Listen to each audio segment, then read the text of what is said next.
So you land the number 1 pick in the NBA draft, but not just any number 1 pick. One that guarantees you the most sought after, the most highly anticipated prospect in the last 20 years.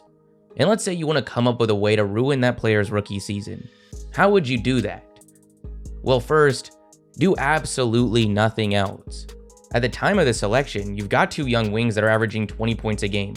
You had a successful rookie campaign from last year's top pick. You've got a really strong asset pool, including the Raptors' first in 2024. Even if you attempt to start putting together a competent roster, you're still going to be picking towards the top of the draft. Sounds like a pretty decent time to exit the tankathon and put your generational prospect in a position to succeed. Well, think again. Give out the extensions you need, Greg Popovich, Devin Vassell, Tre Jones, Zach Collins, but have your only other addition be Cedi Osman. Okay, so now that you've done nothing to improve the roster, now change his position. Leading up to the draft, Victor made it clear his preference was at the 4. I'm not a center, even though I can play that position, and I have. But who knows, I don't like considering me in any certain position as much. Despite being 7'4", Victor can play either spot in the frontcourt with the unique skill set he brings to the table. His future is likely at the 5, but to avoid putting too much wear and tear on him early and give him time to physically develop, by itself, this move is fine. There's just one issue. It directly causes step 3.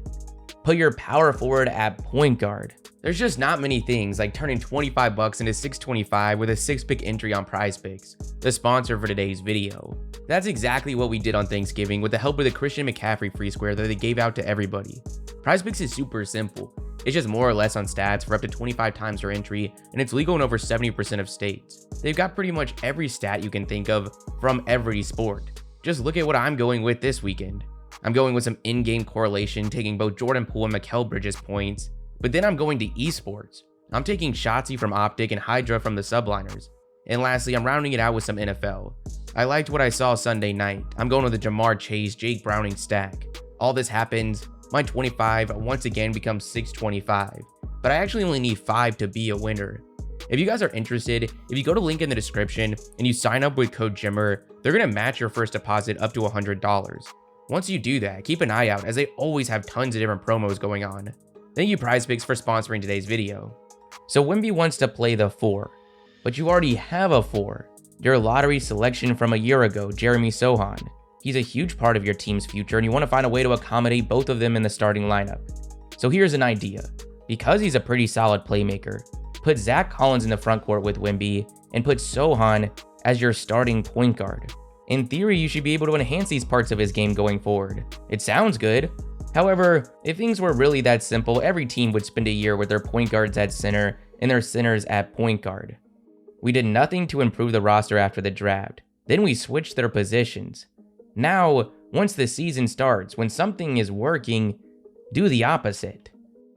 The Jeremy Sochan experiment is a disaster. Oh my goodness! Sochan trying to get the handle.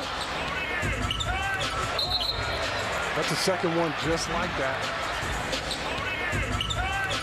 So turnovers becoming an early issue already. But don't worry, it's not like you have another option. It's not like you have your starting point guard from last season coming off the bench, showing a clear connection with Wembanyama as early as the preseason. Power forward to center. Look at this! Look at this! Take a look at this. Per 36 minutes, when Wemby is on the court with Sochan, the Spurs average 78 points. They shoot 44% from the field, 31% from 3, and get outscored by an average of 14 points. With Wembanyama and Tre Jones on the court together, the Spurs average 88 points and shoot 49% from the field and 33% from 3, while outscoring their opponents by an average of 6 points. Of every single duo that's played at least 400 minutes together so far this season, the worst offensive rating in the entire league belongs to Sochan and Wemby, averaging less than 100 points per 100 possessions. Wembanyama himself has an effective field goal percentage with Sochan of just 44%. With Tre Jones, that goes up to 54%. On attempts coming from Tre Jones' passes, Wemby is shooting 58% from the field and 38% from 3. From Sochan passes, a whopping 20% from the field and 12% from 3. The whole time you know this isn't because Sochan is a bad player or Tre Jones is a great one. Neither are true. This all just stems from step 3.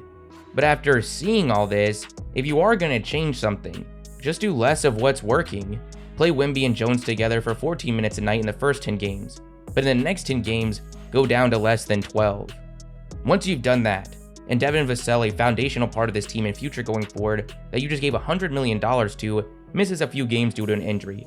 When he returns, have him come off the bench for 2 weeks. Put Wemby alongside Sochan, Keldon Johnson, Branham, Zach Collins. The worst rated group for them a year ago, finishing with a whopping negative 18 net rating, one of the lowest rated four-man stacks in the entire league. So now that you've done nothing to improve the roster, you've switched their positions. When things actually worked, you did the opposite. Now it's time for step 5. So the ball handling is non-existent, the playmaking is brutal. Don't try and slow things down. Take some time to take advantage of mismatches created by these oversized lineups. Don't get Wembanyama into set plays. When you run the pick and roll, have him as the screener just 10% of the time.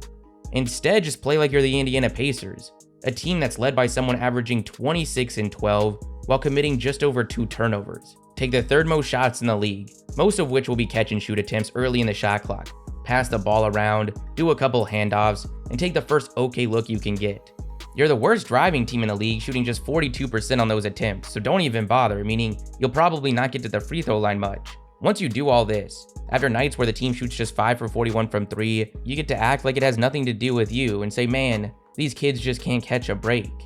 And I just wish they could catch a break that way as far as making some shots. Your power forward point guard that's leading you in drives this season, in those situations, is shooting 38% from the field. On attempts as the pick and roll ball handler, just 33%. On pull-up jump shots, 20%. This also isn't unique to just him. So on nights like this, the team is left with no other option but to keep jacking up these jumpers. There's just no way the opposing team will see it coming, and even if they do, at least you get to sleep at night knowing that you can't shoot for them. You should be good to go. You've put your generational talent in quite possibly the worst situation imaginable.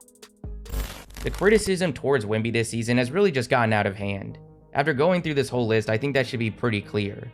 What's even more ridiculous is that you're starting to see some people suggest that Wembanyama hasn't been historically impressive for a rookie defensively. He is leading the league in blocks at 2.8 a game compared to just 2.5 fouls. Right now he has a defended field goal percentage of less than 42%. Of all the bigs in the league defending a high volume of shots this season, that is only topped by Rudy Gobert. But despite that, you'll see things like this from my comments section. Wemby has a negative defensive box score plus minus and a 115 defensive rating. Neither of these things spell one of the best defenders in the league. But what exactly is defensive rating, at least the one he's referencing? All it measures is the points per 100 possessions that a team gives up while the player is on the court. San Antonio was the worst defensive team in the league last season. They didn't make any changes outside of Wemby. They've had him start 10 games, alongside the worst defensive rated four-man stack from last year's worst defensive rated team. When your contests are leading to 42% from the field, but you have teammates like Malachi Branham giving up a league-high 61%, and it really doesn't get too much better across the rest of the roster. Defensive rating for an individual player suggests absolutely nothing. In the middle of this San Antonio 17-game losing streak, with what Chet Holmgren is doing defensively, his elite efficiency, and the Thunder's team success, he has now taken the lead from Wemby for the Rookie of the Year award, and deservingly so, but there is no denying he's in a completely different situation than Wembanyama. He has stepped in alongside one of the most efficient rim attackers the league has ever seen. He's sharing the front court with a 6'7" wing, former collegiate point forward. In fact, with Dort hurt the other day, the Thunder started SGA, Giddey, Cason Wallace, Jalen Williams, and Chet.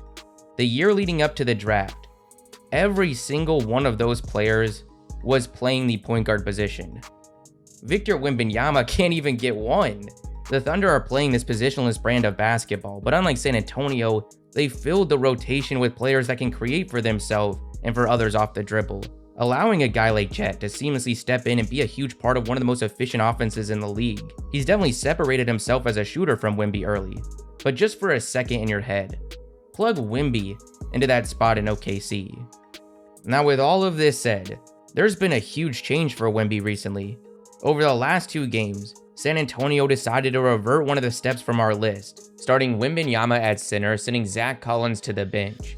And while it was inefficient and they lost both games, Wembanyama's averaged 18 points, 19 rebounds, and 4.5 blocks. Hopefully this sticks, allowing us to see a little bit less of this and a lot more of this. Victor rolling to the bucket. Oh, authority over Shank.